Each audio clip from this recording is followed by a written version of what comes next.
Recording. The recording is started in the. I have already shared the screen. Now we are just going directly to 3.2.3. ये 2.3 की एक नई exercise है. The title of this exercise, as you know, as it is visible on your screen, it's about properties of determinants and Cramer's rule. We want to solve the linear equation set of linear equations with Cramer's rule. आप लोगों ने ये पहले भी किया हुआ है, लेकिन क्योंकि हमारे पार्ट है, एक्सरसाइज का पार्ट है, तो हमें इसको करना है और सबको प्रैक्टिस देनी है इसके बारे में. Right. So what if I have a matrix A? Matrix A. This is matrix A here, and I just want to find out uh, the the determinant of KA. तो अगर आपको मालूम है कि whenever you just multiply a matrix with a number K, तो वो हर entry के साथ मल्टीप्लाई हो जाता है. मैं आपको बताता हूँ. If I have a matrix, देखें ये जो है ना, मैं जब पेन पकड़ता हूँ तो ये माइक मेरे हाथ से छूट जाता है. तो लेट्स से कि this is a matrix A and it has some numbers A11, A12, A13, A21 and 2, 2 and A23. देखें ये जो है ये एक ऐसा टूल है मेरे पास कि ज़्यादा जो है इतना ज़्यादा मेरे ये साथ दे नहीं रहा, या मेरी कुछ इतनी ज़्यादा प्रैक्टिस नहीं है इसके ऊपर, लेकिन even then I am just गुजारा करने वाली बात है. अच्छा, अब अगर के ए से मल्टीप्लाई करेंगे तो इट विल बिकम के ए हेयर. तो ये के जब इस मैट्रिक्स से मल्टीप्लाई होगा तो what will be the effect? Every element will be multiply with this element, this K. Agreed? अच्छा, अब ये सारे जब मल्टीप्लाई हो जाएंगे तो what is the effect of this on determinant? अगर determinant of A is this one, so you know how you find out determinant of k. What you do is you find out by a11 and then the cofactor of a11, and then you add it with a12 and then cofactor of 12. cofactor expansion से आप determinant मालूम कर लेते हैं. तो a13 और c13, this is the determinant of A. लेकिन अब क्योंकि जो है सारी एंट्रीज के से मल्टीप्लाई हो चुकी है, तो जो पहला एलिमेंट आएगा वो आएगा यहाँ पे के, और यहाँ पर भी आएगा के, और ये भी आएगा के. तो every element has been multiply with K. So her element जो है वो के से मल्टीप्लाई हो जाएगा. So what you will gate is determinant में द इफेक्ट, और ये हर चीज के अंदर होगा, यहाँ पर भी होगा, और फिर जो है ये को फैक्टर के अंदर भी हर एलिमेंट के से मल्टीप्लाई हो जाएगा. तो overall effect will be that you will get K raise to power 3 multiply by determinant of A. That is affect. अगर ये n बाई n की मैट्रिक्स है तो फिर it will have the affect of affect will be what? K n determinant of ए.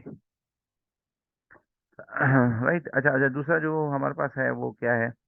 कोई relationship जिसको हम study करना चाहते हैं. हम ये 3 रिलेशनशिप स्टडीज करना चाहते हैं, ये 3 रिलेशनशिप शिप्स स्टडी करना चाहते हैं.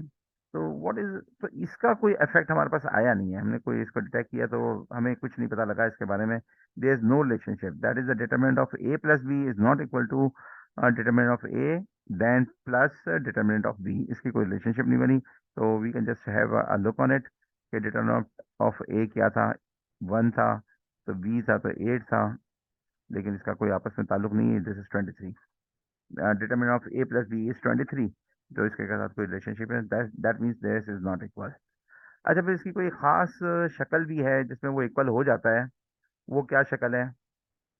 थोड़ी सी कुछ ना कुछ बात बन जाती है, लेकिन वो हमारे जो है इतने ज़्यादा इस्तेमाल में आएगा नहीं, तो हम इसको देखते हैं, प्रैक्टिस नहीं करेंगे. लेकिन मैं आपको बताता चलूँ कि अगर दो मैट्रिक्सेस हैं ए और बी, और उनके अंदर सिर्फ एक रो का फर्क है, ये देख लें, ये इधर पहली रो दोनों की सेम है, A11 and A12, and here A11 and A12 both are same.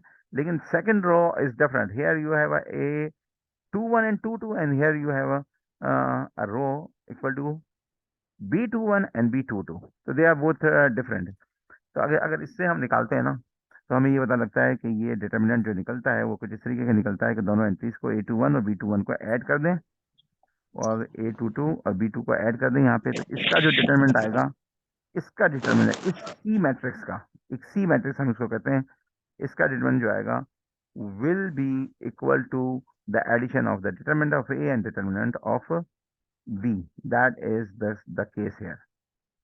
आप इसको पढ़ लें, आपको समझ में आ जाएगा जो मैंने समझाया। इसको अगर आप पढ़ लेंगे तो ज्यादा समझ में आ जाएगा कि if we have three matrices of order n by n ABC, and the two matrices differ only in a single row or single column, single row में या सिंगल कॉलम में डिफर करती है, बाकी सारा कुछ सेम है सी मैट्रिक्स का।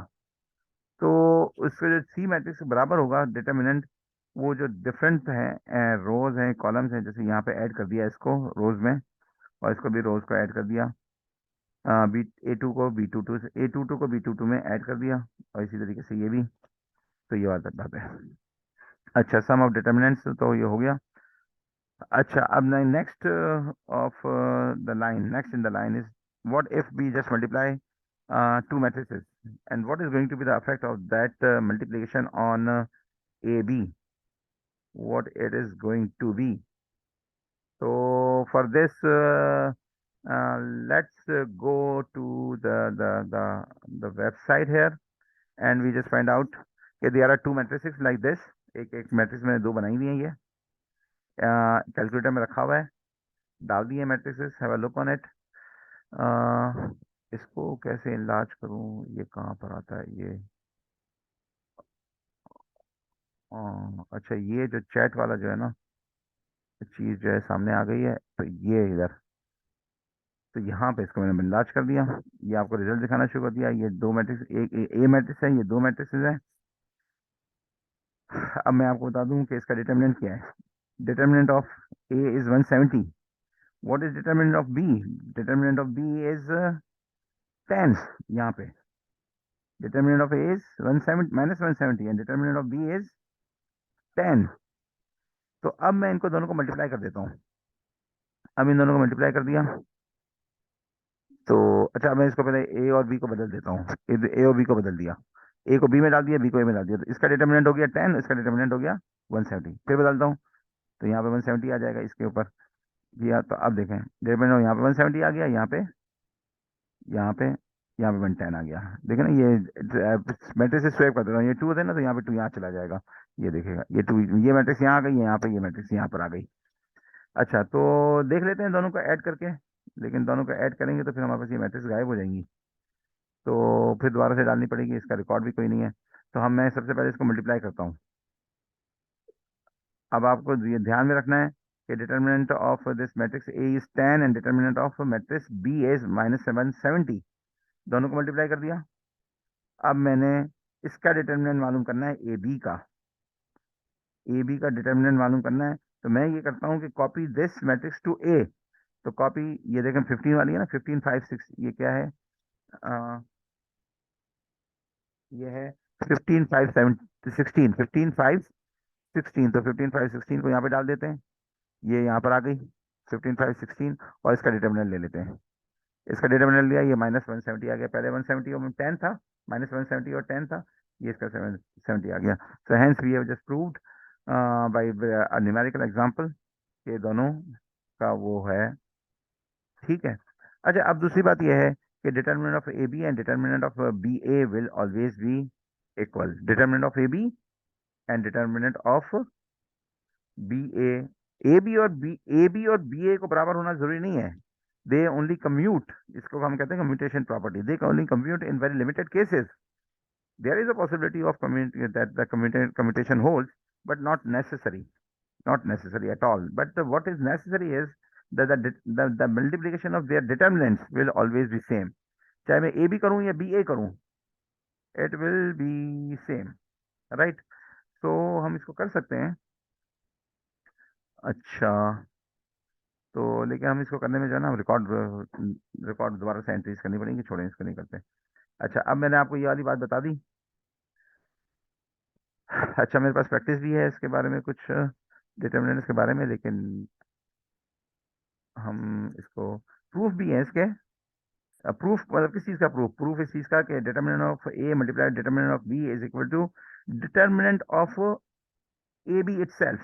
ए बी मल्टीप्लाई कर दी मैट्रिसेस को, पहले डिटर्मिनेंट लें और दोनों को मल्टीप्लाई कर दें, या पहले मैट्रिसेस को मल्टीप्लाई करें फिर डिटर्मिनेंट लें, तो सेम सेम आता है। दैट इज द थ्योरम, और we have just skip the proof of this theorem. अच्छा, determinant will only be invertible if its determinant matrix will only be invertible. You will invertible means you want to find out a minus 1, a inverse is only invertible if the determinant is not 0. So if determinant is 0, thus the matrix is not invertible. You see, तो ये एक matrix है जिसका जो है determinant 0 है, तो ये इन्वर्टेबल नहीं है। So this is the theorem which we already have discussed. Skip the proof, but we don't need it.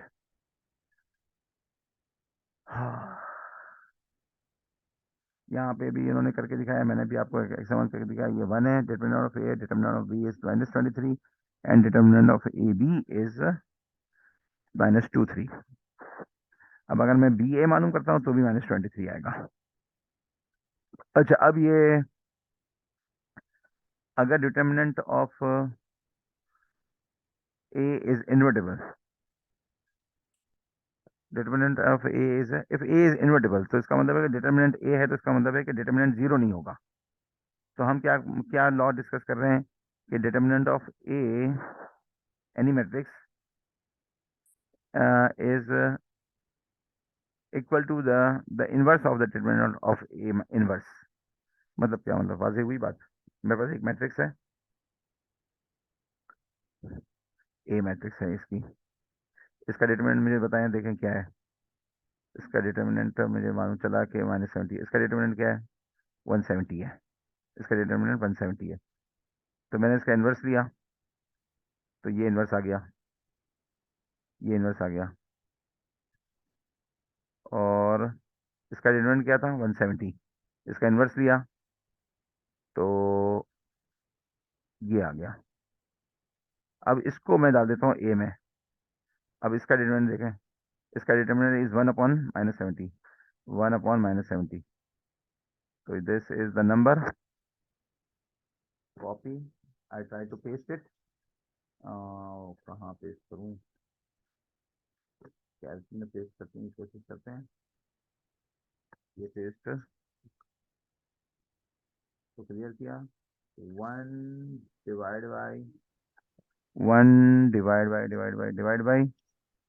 paste this and find out, hit enter, it is 1 -170। बस वाज़ेह हुई है? फिर देखें, ये आसान सी बात है, यहाँ पे बहुत आसान तरीके से लिखी हुई है। चलें, ये हो गया। अब हम जा रहे हैं for finding out the adjoint of a matrix. Adjoint of the matrix, ये एडजॉइंट ऑफ द मैट्रिक्स है, ये इस तरीके से लिखते हैं, एडजॉइंट ऑफ द मैट्रिक्स। ये इसको फाइंड आउट कैसे करते हैं? इसको फाइंड आउट ऐसे करते हैं, adjoint of the matrix is very important because Cramer's rules में एडजॉइंट बहुत इस्तेमाल होता है। Adjoint of the matrix, this is adjoint of the matrix. इसकी मेरे पास प्रैक्टिस भी है and I will just show you the practice. But मैं पहले आपको ये बता दूं, सबसे पहले हम इस ए का कोफैक्टर लेते हैं, कोफैक्टर मैट्रिक्स लेते हैं। यानी ए की ये जो एंट्री है, इसका कोफैक्टर क्या होगा? C11, वो होगा 6 × 0 इज 0, माइनस -4 × 3 दैट इज 12। तो ये कोफैक्टर 12 आ गया, इसको 12 लिख दिया। इसी तरीके से इसका कोफैक्टर, ये सारे कोफैक्टर मैट्रिक्स बना ली। ये कैलकुलेशन करके जब ये कोफैक्टर मैट्रिक्स बना लेगी तो इसका हम देखेंगे ट्रांसपोज। ये जो ट्रांसपोज होगा कोफैक्टर मैट्रिक्स का, जैसे ये 12 6 16 था तो ये नीचे आ गया, ये 4 2 16 था तो ये कॉलम बन गया। इसी तरीके से adjoint of the transpose of the cofactor matrix is is adjoint, the transpose of the को मैट्रिक्स इज एडजॉइंट ऑफ ए। अब मैं इसके एग्जांपल आपको करा देता हूँ ताकि आपको हाँ, साथ साथ चलता रहे। अब ये एक एग्जांपल है, सिंपल 2 बाई 2 में की मैट्रिक्स है। इसकी को फैक्टर देखें, इस वाली एंट्री का को फैक्टर क्या होगा? ये सिर्फ ये -7। इसका को फैक्टर क्या होगा? -3, क्योंकि यहाँ पे माइनस होता है को फैक्टर में। तो ये इसका 3 इसका को फैक्टर है, -3 लिख दिया मैंने। माइनस की वजह से ये होता है प्लस माइनस माइनस प्लस। तो ये 3 है। तो 3 का जो को फैक्टर होगा वो होगा, क्या होगा? -10, क्योंकि ये माइनस की एंट्री है, प्लस माइनस। तो ये माइनस है तो -10, और इसका को फैक्टर ये क्योंकि प्लस की एंट्री है तो सिर्फ 2 होगा। तो ये 2 लिख दिया। इसका ट्रांसपोज लिया, 5 और -3 रो थी तो इसको कॉलम बना दिया, -5 और 3 कॉलम बन गया।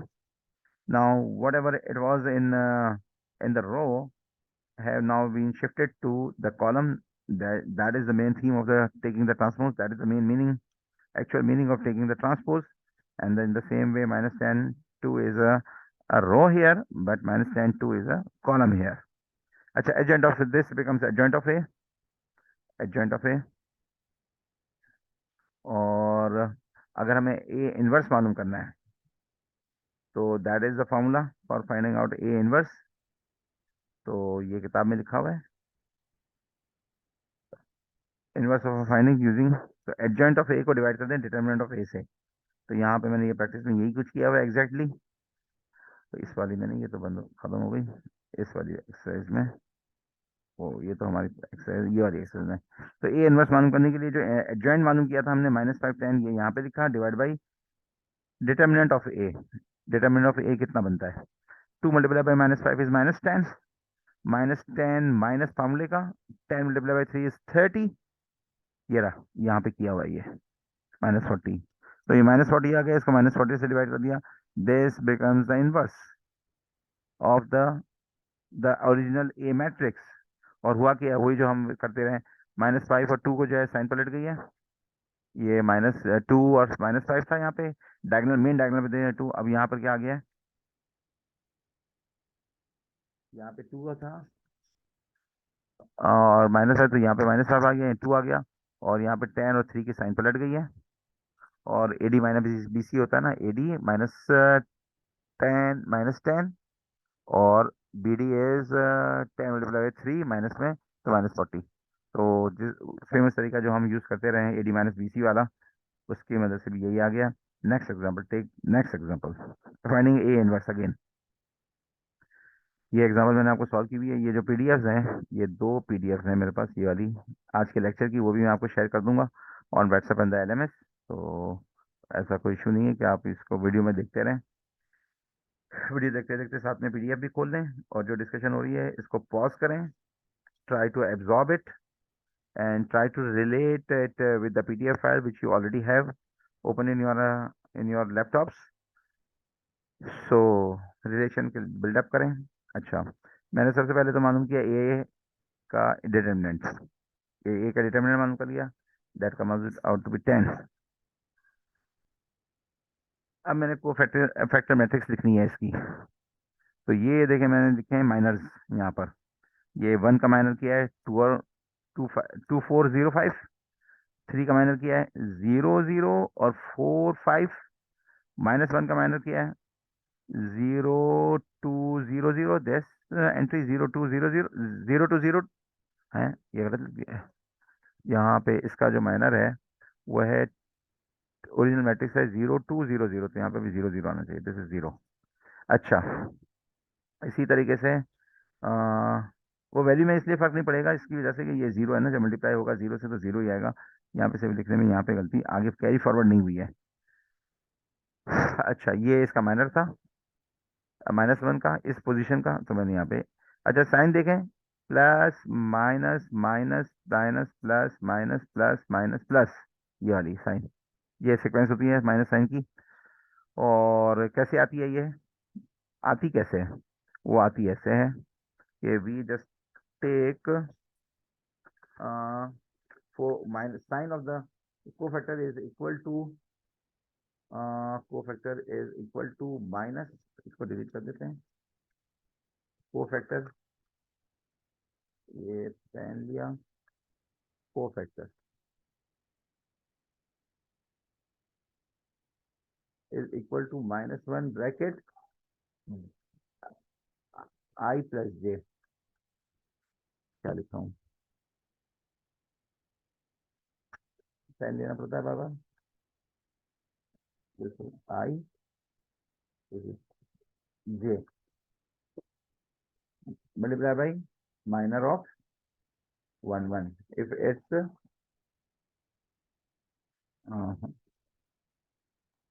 Minor cofactor of I J. तो इधर भी आएगा आई और यहाँ पर जे, और इधर तो आई जे आएगा भाई। तो that is the formula for cofactor. तो वो मैंने किया हुआ है यहाँ पर। तो ये साइंस मैंने लगाई है, प्लस माइनस प्लस ये इस तरीके से आती है, उस तरह से कोफैक्टर से। और मैंने लिखे हुए ये सारे, इसका माइनर 2405, इसका माइनर दिस, और ये 3 का माइनर क्या है, ये नहीं 3 का नहीं है, 0 का माइनर, 0 का माइनर है 3 -1 और 0 5। ये इसी तरीके से पूरे माइनर्स लिख लिए हैं, इसको कैलकुलेट कर लिया। कैलकुलेट करने के लिए यू मल्टीप्लाई करते हैं पॉजिटिव, और इसको करते हैं नेगेटिव। तो ये 2 मल्टीप्लाई बाई 5 इज 10, और दूसरी तरफ से माइनस में 0। इस तरह माइनस सारे लिख लिए, ट्रांसपोज ले लिया। जो 10 0 0 था रो में, वो कॉलम में आ गया। 10 0 0 -5 15 0 जो रो में था इस वाली में, वो इस कॉलम में आ गया। और इसी तरीके से दिस 14 -4 2 यहाँ पे रो में था, कॉलम में आ गया। इधर से एडजॉइंट ऑफ ए इनवर्स मालूम करना है। एडजॉइंट को ए के डिटर्मिनेंट से डिवाइड कर दें। ए का डिटर्मिनेंट हम पहले मालूम कर चुके हुए होंगे। यहाँ पे दिस इज 10, तो 10 से डिवाइड कर दें इसके एडजॉइंट को, और ये आ गया हमारे पास ए इनवर्स। चेक किया जा सकता है, लेकिन देखें कितना गड़बड़ हो गया है काम। तो ये तो बहुत गलती हो गई यार। चलें, ये वाली एक्सरसाइज हम नहीं कर सकेंगे, क्योंकि ये जो है ये क्रैमर जरूर वाली एक्सरसाइज थी, लेकिन ये इतनी गंदी हो गई, मुझे समझ में नहीं आ रही बात। अच्छा, इसको मैं पलट लूंगा। अच्छा, ये कौन सी एक्सरसाइज है? ओहो, ये कौन सी है? 2.3 एक्सरसाइज है, और 30 क्वेश्चन नंबर 30 है। तो मालूम क्या करना है? मालूम करना है चेक करके ए इनवर्स मालूम करना है इसका। मैं एग्जांपल दिखा दूं आपको। 30 एग्जांपल, ए इनवर्स मालूम करने की बातें हो रही हैं। और अल्लाह आसान करें, किसी ना किसी दर्जे में जो है हमें लेक्चर तो पूरे करने हैं। ऑनलाइन में कितना समझ में आ रहा है, नहीं समझ में आ रहा है, फीडबैक नहीं है। आप क्लास में होते हैं, मैं फीडबैक ले लेता हूँ, कितना समझ में आ रहा है। इसको किसी चीज़ को सारे लोग एक साथ नहीं समझ पाते हैं, दोबारा रिपीट कर देता हूँ। 30 question number 30, where it is. ये सवाल है 30, ठीक है, ये सवाल है। मैं यहाँ ऐसा करता हूँ कि यहाँ से इसका जो है ना सवाल उतारता हूँ, ऐसे करता हूँ, ऐसे हो तो होगा कि नहीं होगा, आई डोंट नो, बट ये न्यू, ये सवाल उतार लिया, ये पूरा।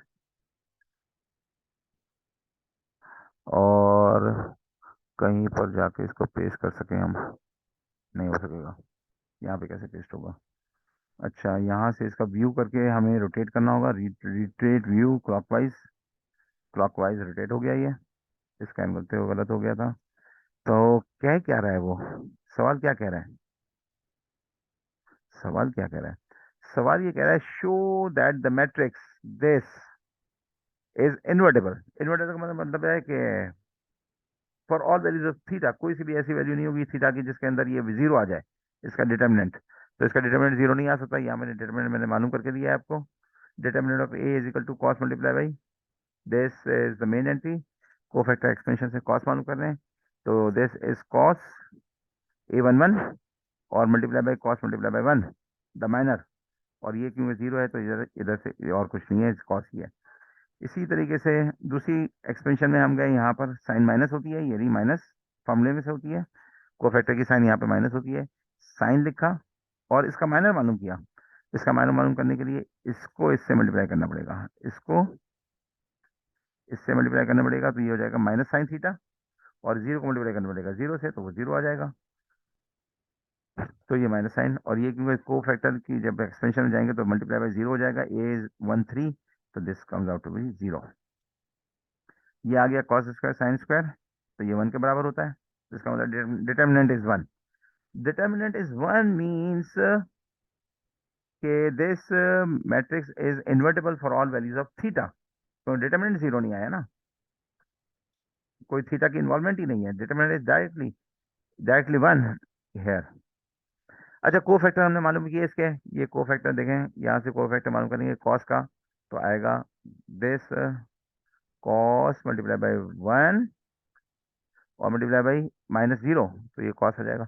ये कॉस फैक्टर सारे लिखे हुए हैं मैंने, आप भी देख लें। माइनस माइनस का, और ये साइन का कोस फैक्टर यहाँ से, ये और ये कॉलम और ये कॉलम, तो माइनस साइन थीटा, ये 0 है तो खत्म हो गया। इस तरीके से इसका को फैक्टर, ये दोनों 0 है, ये यूं दोनों मल्टीप्लाई होंगे तो यहाँ पे 0 आएगा। और भी को फैक्टर्स मालूम कर लिए, ट्रांसपोज ले लिया को फैक्टर का, यहाँ पे माइनस साइन था, प्लस साइन था तो यहाँ पे प्लस साइन आ गया, यहाँ पे माइनस साइन था तो यहाँ पे माइनस साइन आ गया, ट्रांसपोज हो गया, वो एडजॉइंट बन गया। एडजॉइंट लेने के बाद इसको हमने डिवाइड कर दिया डिटर्मिनेंट ए से, और determinant of A was what 1, तो 1 से डिवाइड कर दिया, तो ये यही यही आपका एडजॉइंट जो है वो आपका इनवर्स है। चेक करके देखते हैं, इनको मल्टीप्लाई करते हैं, ए को इसके ए इनवर्स है, ये देखें, ये और ये दोनों बराबर हैं, ये इनवर्स है, ये ए है, ये ओरिजिनल मैट्रिक्स है, इन दोनों को मल्टीप्लाई किया, ये पूरा बना गया, दिस इज 1। ये आया minus cos theta sine theta, और ये आया plus sine theta cos theta, ये 0 हो जाएगा, this thing is 0 and that's how this is 1। अच्छा, अब मुझे जो आपको करवाना था ना, वो ये करवाना था कि मैं आपको क्रैमर रूल सिखाता। तो क्रैमर रूल्स तो मैं आपको फिर क्लास में ही करवा दूंगा, क्योंकि यहाँ पे तो मेरी जो एक्सरसाइज का पार्ट था ये बिल्कुल करप्ट हो गया है, ये इसमें कुछ भी समझ नहीं आ रहा। एग्जाम्पल देख सकते हैं, क्रैमर रूल आपने किया हुआ भी है, तो just take it as for granted, ये हो गया, because what we know is here is what we do is for solving a system of linear equations we make a coefficient matrix। coefficient matrix है, देखें, बनाते रहे हम, ये तो बहुत आराम सी बात है, हमेशा ही बनाते रहे। ऑगमेंटेड मैट्रिक्स या कोफिशिएंट मैट्रिक्स, तो ये 1, ये 0, ये 2, 1 0 2, ये 3 -3 4 6 -3 4 6 -1 -2 3, ये डिटरमिनेंट आपके पास आ गया है कोफिशिएंट मैट्रिक्स। A1 को क्या करते हैं, A1 की जगह पे इस वाले कोफिशिएंट की जगह पे इस वाले, ये 1 -3 1 वाले पे पहले कॉलम पे 630, और ये इस तरफ से रख देते हैं 633। A2 में क्या करते हैं, बीच में रख देते हैं, इस तरह को 638 को बीच में रख दिया। और A3 में क्या करते हैं, कोने पे रख देते हैं 638। when otherwise this A is same with A3, the third column is different, and third column is from the coefficient on the right hand side। ये कहता है कि कॉलमस रूल कहता है कि this is equal to going to be equal to determinant of A1 divide by determinant of A। In the same way, determinant of x2 is going to be equal to determinant of a2 by determinant of a। इसका proof भी है, but we just don't want to go into the proof, और online lecture इससे बड़ा देखना बहुत मुश्किल काम है, so I just add it here and see who is still with me. Participants में अच्छे खासे लोग हैं, नाइस टू हैव यू। अच्छा, मैं इसकी रिकॉर्डिंग भी स्टॉप करता हूँ, पहले तो स्क्रीन शेयरिंग स्टॉप करता हूँ, अब मुझे स्टॉप करनी है रिकॉर्डिंग।